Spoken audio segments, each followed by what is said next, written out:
All right. So, hi Ashley. Can you tell my listeners a little bit about yourself? Yeah, I'm a licensed psychologist by day, so I've specialized in the treatment of anxiety for about 20 years now, and then I also am very into the science of happiness and well-being.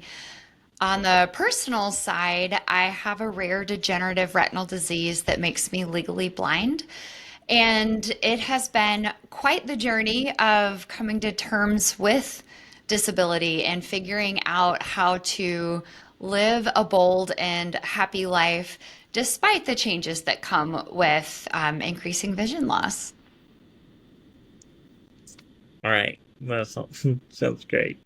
Um, so let's get into the book.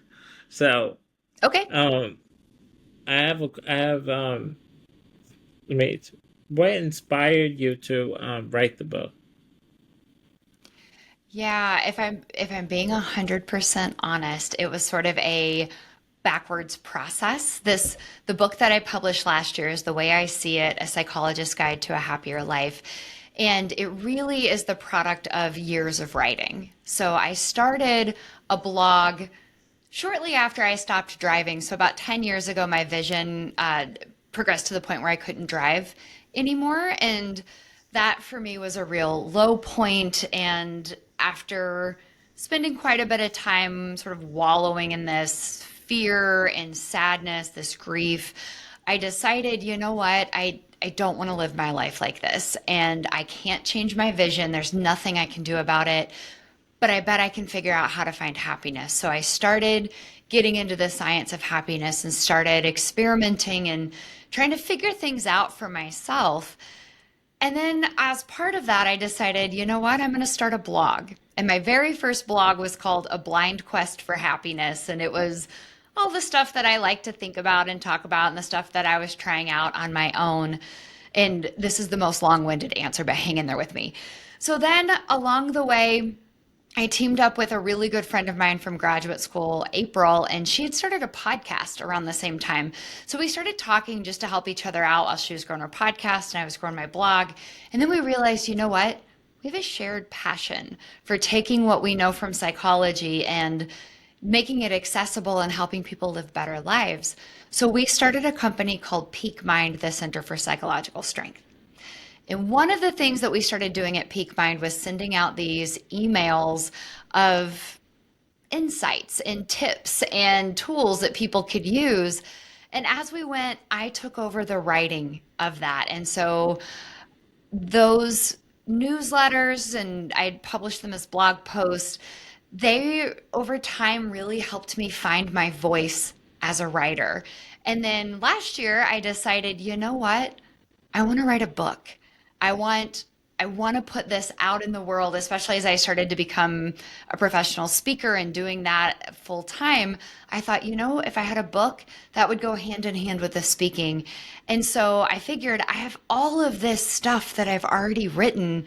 Can I pull it all together and make it into one cohesive book? And so that's what I did. I took my favorite pieces that I've written, I wrote some new ones to help tie it all together, and that became The Way I See It.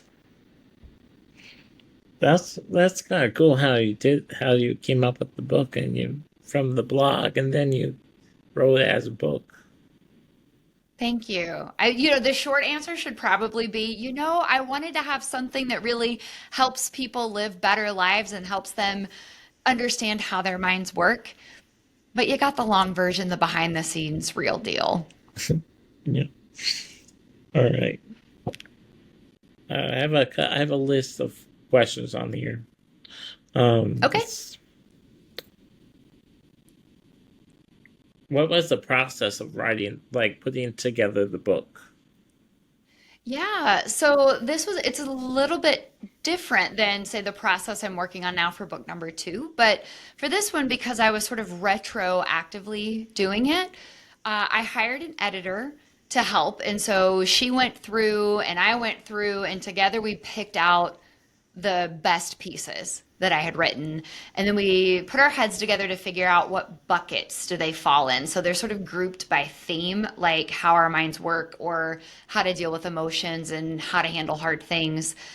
And then she and her team at GWN, they did the proofreading. They have a designer who designed the cover for me, and she did an amazing job.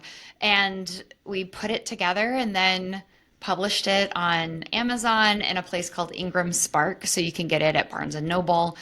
And then I hired a director to help me produce the audio version of it. So we recorded using the same platform that you use for your podcast, and um, he edited those files and turned it into an Audible, and so it's available on Audible and Spotify and pretty much anywhere else you could get your audiobooks. Well, that's exciting. That's kind of cool how it all Yeah, came together. yeah, it Um, was pretty fun. I turned a closet into a recording studio. So, well, that's a good idea. I mean, yeah. that's, I mean, it's, that's a interesting, different thing that you can do. I mean, it's like, besides Mhm. going to a studio, you can just go to your bedroom and just go in the closet. Mhm. Yeah, I know. But because I don't drive, that was easier for me to do is like get some foam uh panels and I covered the entire thing in foam and blankets and got a really good mic and hung out in the closet to record my book. Well, that's kind of cool that I mostly like when I listen to books, I like to listen to audiobooks because I can hear it much Mhm. better than pulling the, like, opening the book is more like too stressful. Mhm. It's Yeah, I easier like to audio too. listen. I have a hard time. Oh, It's so sorry. it's all right. It's mostly, I just love audiobooks. I mean, I listen to CDs and then I just said, that's not gonna work out. Kind of fall asleep when I listen to the CDs. But Mhm. um Yeah, I like the audiobooks too. I have a hard time reading print, so it makes it easier in a lot of ways for me. so was it hard to find the publisher? You know, I really kind of lucked into it. I belong to an organization called Innovation Women, and it's for women speakers. And they do webinars and things like that. And I happened to be on a webinar, and this woman, Lil Barkowski, is the her name. I saw her speak. She was giving some feedback to someone else, and I thought, dang, she's on point and I like her style. She just has this no nonsense New Jersey attitude, and I liked it. So I reached out to her and said, hey, I want to know you. And so we just set up a Zoom and talked and got to know each other. And that was, I don't know, months before I decided to write a book. So then when I decided to write the book and I said, well, I need an editor and a publisher, I know Lil. So I just reached out to her and we met and I said, told her about the project and what I was envisioning for it. And she said, you know what? I would call it the way I see it. And I said, ah, that's brilliant. You're hired. So I got lucky. Well, that sounds incredible. You found one on the point. Um, Hmm.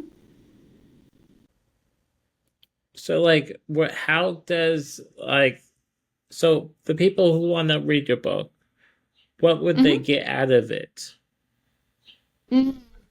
Yeah, what I hope people get out of it is real world useful tools to live a better life. I kind of like to think about it like if your therapist and your best friend teamed up to write a book, this would be it. That it is easy to understand. I mean, it's based on science. I'm a nerd and I like psychology and brain science. So everything I do is based on that. But I don't like it to sound like reading a textbook. So I hope it feels like a conversation with your best friend who also happens to know all of this stuff about how our brains work.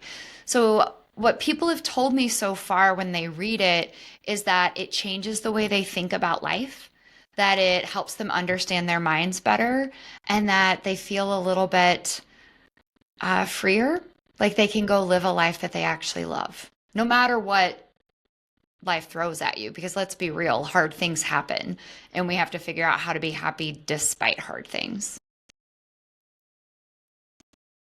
Well, that's good to know. um, Now let's get into the therapy. I have some questions about Okay. therapy on there. So how Shoot, did you get I'll be an how open did book. how did you get involved into it? It was also a little bit of luck. I took psychology in high school and I really liked it. So then when I got to college, I was thinking, I'm either going to major in psychology or math. And I went to my first math class and it was a new kind of calculator and I couldn't even make numbers come up on the screen. And I was too shy back then to ask for help. So I thought, okay, well, I guess I'm a psychology major. And then it turns out I loved psychology, and I ended up working with a professor who really mentored me and helped me get into graduate school, where I started studying anxiety, and it just made sense. And one, there were all the light bulb moments of, oh, this explains some things in my own life. I was socially anxious and didn't know it. But then it also makes sense in terms of how anxiety works. And there's a lot of really great tools for helping people overcome anxiety. And so in graduate school, as I'm studying anxiety, I always wanted to be a clinician. I didn't want to do the research side of psychology. I did enough to get my degree, but where my heart was really helping people. And so I ended up specializing in anxiety and then treating anxiety disorders up until just a couple of months ago. So for, gosh, 17 years, I think I was working one on one with people and helping them overcome fear. How did you become friends with my sister? Yeah. Lindsay and I worked together. So I started working right out of school. My first job was at Omaha Children's Hospital. And I didn't love Omaha. And so I wanted to get out. And I had met the director of the Kansas City Center for Anxiety Treatment at a conference. And she had said, we had dinner together and we were just chatting. And in Omaha, we were doing a little bit of consulting with Lisa at Casey Cat to learn how to run an anxiety center. And so at this conference, she said, you know what? Come work for me. Because I told her I was wanting to leave Omaha. I was actually looking for California. She was like, come work for me. And I said, ha ha ha. A couple months later, I reached out and I said, were you serious? And she said, absolutely. So I moved to Kansas City to start working there. And your sister started working, she was doing her internship there right at the same time. So we started, I want to say September of 2009. And then we both worked together. When Lindsay finished her internship, she stayed on as full-time staff. And we just worked together for years before going into, both of us went into private practice. But I've known her for a long Yeah, time and yeah. think incredibly highly of her. She is smart. Well, she's a smart cookie again. Yeah, that is for sure. She's one of the best clinicians I know. Um, so when you did you ever wanted to join her practice? Lindsay, at the time, well, honestly, I tried to talk her into joining mine. So I was already on the Missouri side. Kansas City's this border city. So by that point, because I went into private practice before she did, and I started in Kansas, and then I moved to Missouri because that's the side I live on. And we had office space. So I tried to talk Lindsay into joining us, but her license is on the Kansas side. So she teamed up with Dr. Amy Jacobson, who's one of our other good friends and highly respected colleagues. So it was a good fit. Yeah, yeah. Well, I guess you'll Hmm. all hang out with each other, so that's kind of good. Yeah, we all still stay in touch and get together when we can and talk cases and business and life. So here's another fun question. So, Okay. um, are you like, well, I when I saw the conference that I went for disabled but not really. Hmm. So are you a part of it? Hmm. Yeah, I'm on the board. So the board of directors for Disabled, but not really. This is my first year. serving as a board member. So that gala that you and I both went to was the first event that I've done with DBNR, but I am involved. Can you tell me a little bit about it? Mhm. Yeah, so it was started by a man named Wesley Hamilton, and Wes sustained a paralyzing injury. He was the victim of a gunshot injury, and I mean, he just has this incredible backstory. So he, after becoming paralyzed and becoming a wheelchair user, got in shape. So he dialed in his nutrition and I think he lost 100 pounds. And then he became an adaptive fitness athlete and was on an episode of Queer Eye. And, along the way started this nonprofit because he wanted people with disabilities to feel confident and capable. And then over the years, DBNR has really honed in on specializing in spinal cord injury. So people who are in wheelchairs or use wheelchairs for mobility. But the programming, one of the coolest things is the Help Me Fit Challenge. It runs twice a year, and it's this program where people learn nutrition. They work with the trainer page to build fitness and strength, and then they do group fitness classes, and then they have some mental health support to build confidence and gratitude. And then at the end, there's a photo shoot and a big celebration, and it's a remarkable program. So I think Wes would be okay with me sharing this, but they've just expanded into a new space. So it's in the process of being modeled, and it will be this hub where you can work out, you can do work, so like a co-working space, socialize, and it's going to be just this amazing center for DBNR and to connect people with community and with resources and with skills and training. It's amazing. Well, I was thinking that I'm thinking about joining. Oh, that would be awesome. Yeah, That would yeah. be so cool. I, I mean, if you, that's I'm still doing my therapy with my Mhm. therapist, but it's just I need more. I need more Yeah, going on. Be more busy. yeah. Yeah. Oh, I hope you'll do it. It seems like such a cool program, and then people stay involved. And I know Wes has visions for how this is going to grow and expand. So I think it's an amazing organization. Yeah, I'm trying to get Wes on the podcast, but it's taking forever. But Yeah, well, he's a busy guy. yeah. But Mhm. we still follow each other, so that's kind of nice. Mm. So Yeah. Yeah. He's got just an incredible story and this ability to just, I don't know, create something from nothing. It's really awesome. well, those are all the questions I had, but I'm still working on my book, so that's taking forever, but I'm trying to get it I out think there. Yeah, keep plugging away at it. I can tell you things take longer than you think they're going to. Like my experience, I thought I was going to knock it out, I don't know, in 3 months. It took five, but that was also after 4 years of writing. So this new book that I'm working on, I've had the idea for about a year and a half. I keep meaning to, I thought I was going to have it done a few months ago. I haven't even really, I have ideas down. So it's just a much slower process than I want it to be. So stick with it. How did you get it into bookstores? So, That one I have not cracked the code on yet.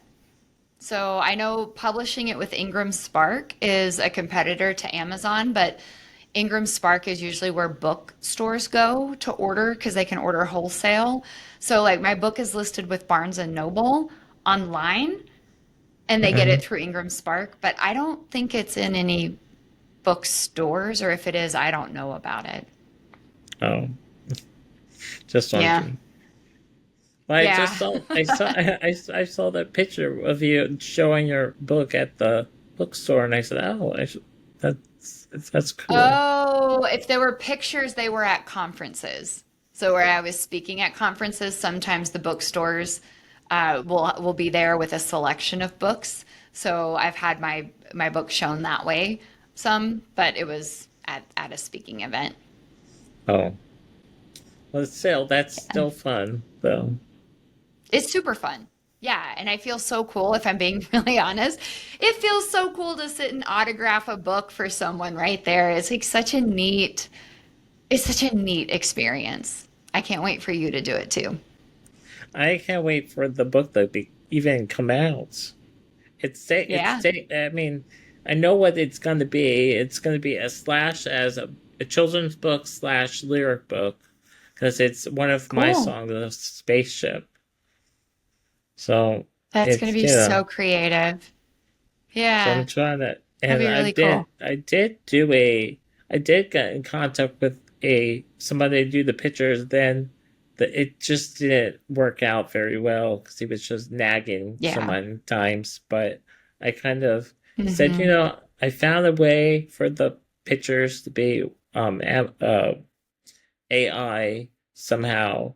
So, and they came out perfect. So I'm excited That's awesome.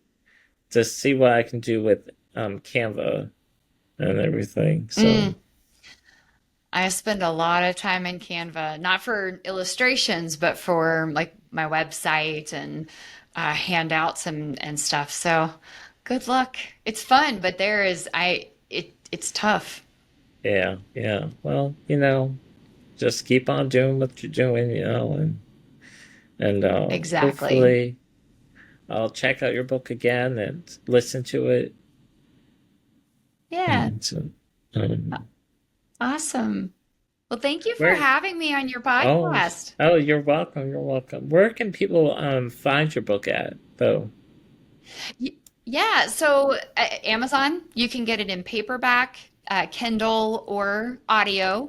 And then through my website at drashleysmith.com/book, there's a lot of other ways you can get it too. So here's a hack. If you have a Spotify account that you pay for, you can listen to it for free. Spotify gives you 10 hours a month of audiobook, which I found out not too long ago, and my book is only 8 hours. So you can listen for free if you want to. Oh, that's interesting. That's a Hmm. good idea. Um, Yeah, but thank you so much for taking the time out of your day to come on and chat with me. Um, absolutely. and I'll Yeah, I let you appreciate know. being asked.